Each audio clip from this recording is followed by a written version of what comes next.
wabarakatuh. Semangat pagi, salam petir, jeder jeder jeder untuk para pionir di seluruh dunia ya, terutama di Indonesia. Semoga pagi ini kita semua dalam keadaan sehat walafiat, dan saya ucapkan selamat tahun baru 2024. Semoga di tahun 2024 kita semua ya, para pionir, diberi kesehatan, keselamatan dan keberkahan, dan apa yang kita tunggu yaitu Open Mainnet atau jaringan terbuka Pi Network akan segera dibuka ya pada tahun 2024. Dan hari ini ada sebuah postingan di Twitter yang kira-kira judulnya begini: selamat buat Anda yang memiliki 1000 koin ya, karena Anda dipastikan akan menjadi seorang multi jutawan ya. Nah, bagaimana dengan yang belum memiliki 1000 koin ya? Pastinya masih banyak usaha yang kita lakukan, yaitu dengan cara mengundang teman-teman kita, sahabat-sahabat kita di sekeliling kita untuk masuk ke komunitas kita, yaitu menambang Pi ya, menambang koin Pi. Mudah-mudahan dengan ini kita termasuk yang diberi selamat pada hari ini ya. Sebuah postingan di Twitter, selamat ketika Anda mempunyai 1000 koin, berarti Anda akan menjadi seorang multi jutawan gitu kira-kira. Oke teman-teman semuanya ya, pada postingan di aplikasi Pi Network yang tentang 3 syarat ya, 3 syarat supaya bisa Open Mainnet di 2024 ya. Di bawah dijelaskan, saya ingin melanjutkan video yang kemarin ya, ada hal-hal yang banyak dipertanyakan ya, berikut adalah beberapa tanya jawab penting untuk pengumuman ini ya. Yang pertama adalah, apakah ada jaminan Open Network akan terjadi pada tahun 2024? Ya, ini kayaknya pertanyaan kita semua ya. Apakah ada jaminan Open Network akan terjadi pada tahun 2024? Jawabannya adalah tidak ada jaminan ya. Nah, penjelasannya adalah tidak ada jaminan seperti itu. Namun pengumuman ini menunjukkan rencana sebenarnya dan proses yang dimiliki tim inti untuk perpindahan jaringan terbuka ya. Tapi niatnya core team ya, prosesnya bahwa progres di tahun 2004 itu harus bisa Open Mainnet ya. Oke, kita lanjutkan. Hal ini juga menyoroti kondisi dan pencapaian yang lebih spesifik bagi kita untuk mencapai Open Network, dan siapa serta apa yang menjadi dorongan utama di balik kondisi dan pencapaian tersebut. Pembagian tanggung jawab yang jelas memandu pelaksanaan yang produktif. Seperti dijelaskan di atas, hal ini bergantung pada upaya kolektif tim inti ya, pengembang, komunitas dan pionir untuk mendorong kita melewatinya. Sekalipun tim inti dan pionir memenuhi 2 syarat tersebut, fokus lingkungan yang tidak terkendali dan tidak dapat diprediksi, yaitu syarat ketiga, masih mungkin memaksa jaringan untuk tetap dalam periode jaringan tertutup dan terus membangun menyesuaikan dengan kondisi baru realitas global ya. Jadi kurang lebih begini, kenapa kok tidak ada jaminan di tahun 2024 itu Open Mainnet? Itu tergantung tadi ya, yang kemarin itu nomor 1 itu urusan tim inti ya. Jadi memang harus ada sinergi antara kita semua, tim inti ya, kemudian para pengembang, kemudian kita sebagai pionir, dan juga yang terakhir adalah situasi global. Jadi di sini jelaskan kalau situasi globalnya masih tidak memungkinkan, itu core team akan menunda, karena daripada nanti buru-buru terus seperti koin-koin lain ya, begitu listing harganya tag, sorenya langsung pop jatuh ya. Dan kita tidak pengen core team sepertinya benar-benar pengen mempersiapkan bahwa saat open mainnet koin kita benar-benar memiliki nilai yang tinggi dan stabil, kurang lebih begitu. Oke, itu pertanyaan yang pertama ya. Jadi saya ulangi lagi bahwa ini memerlukan tanggung jawab kita ya, memerlukan tanggung jawab kita disuruh ikut berkontribusi ya. Bagaimana komunitas pionir dapat berkontribusi terhadap kemajuan kita menuju open network? Nah, ini juga ada pertanyaan.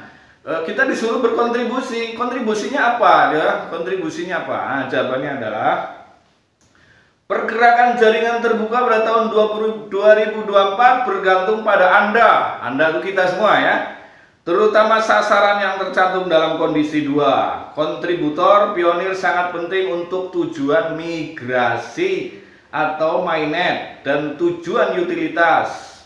Untuk KYC ya, Anda dapat melengkapi permohonan KYC dan daftar periksa mainnet Anda terlebih dahulu, memvalidasi permohonan KYC yang tersedia setelah Anda lulus KYC, dan mengundang lingkaran keamanan, tim rujukan, serta kolega, teman, dan rekan Anda dan keluarga atau siapapun untuk melengkapi aplikasi KYC mereka dan menyelesaikan daftar periksa.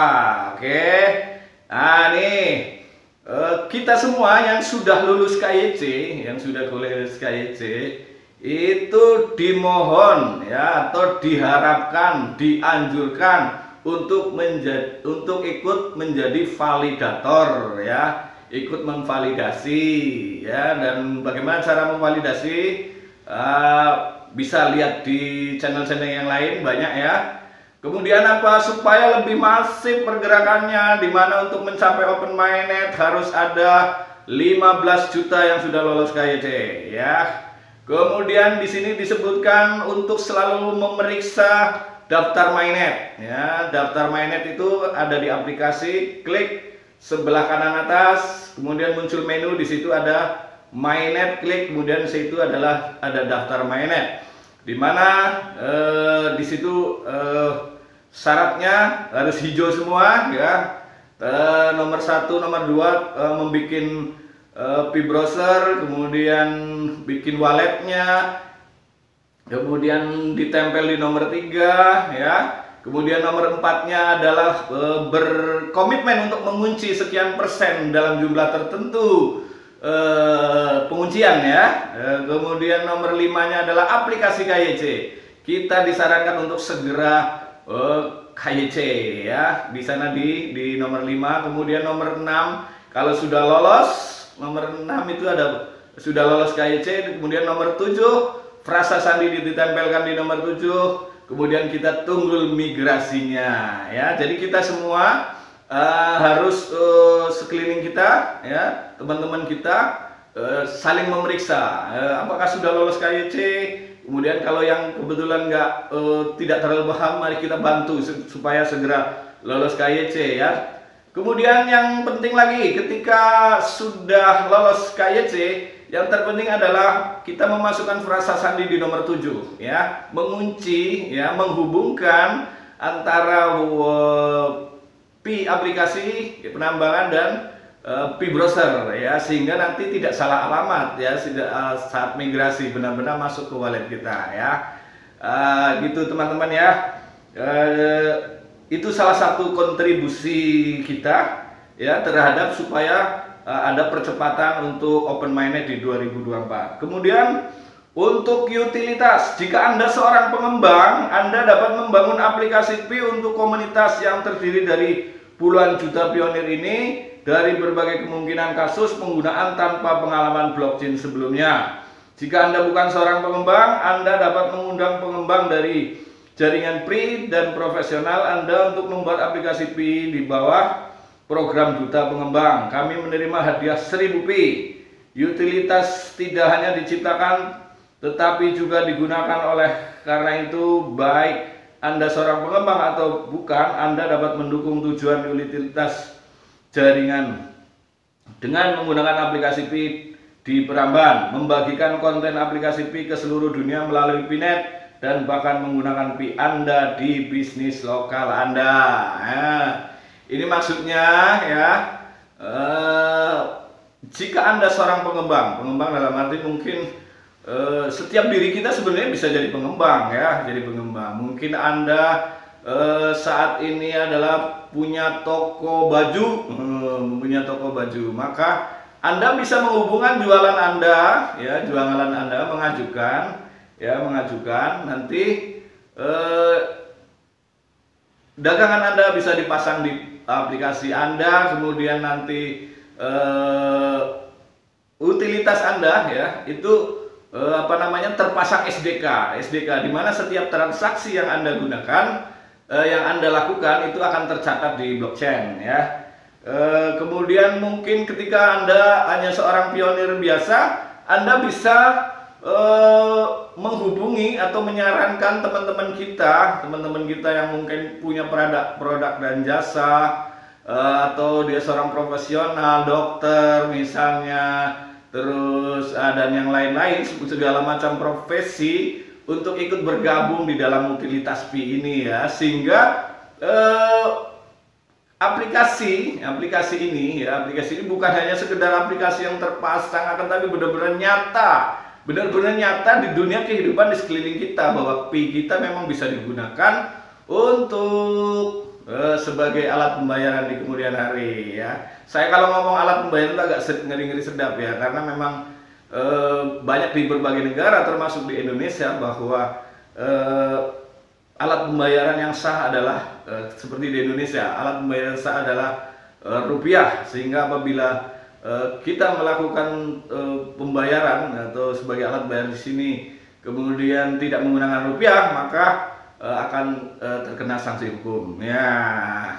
Oleh sebab itu kita sangat hati-hati dalam ini, dan itu nanti urusan Kortim bagaimana cara nego-negonya ya, kalau kita sekedar menjadi exchanger sebagai aset, barangkali tidak terlalu susah ya.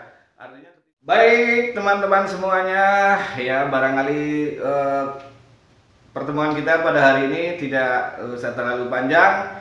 Intinya bahwa kita masih tetap terus berkontribusi untuk supaya Open Mainnet benar-benar tercapai di tahun 2024, yaitu dengan cara yang tadi ya, lebih mensiarkan ya, mengajak teman-teman kita, saudara-saudara kita untuk segera bergabung, kemudian menciptakan bisnis-bisnis sekeliling kita untuk juga ikut menerima Pi sebagai alat barter ya gitu. Jadi nanti ketika sekeliling kita semuanya sudah menerima Pi sebagai alat barter, maka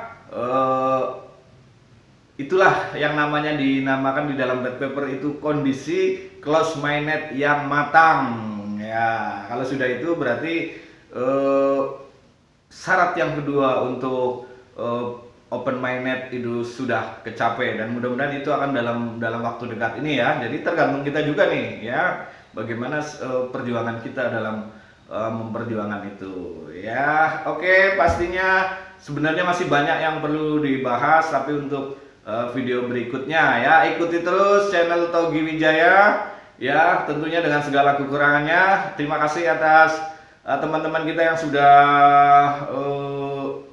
berpartisipasi, memberikan perhatian terhadap channel saya, dan kritikan-kritikan, masukan-masukan, pastinya saya senang sekali, dengan sangat bahagia ya.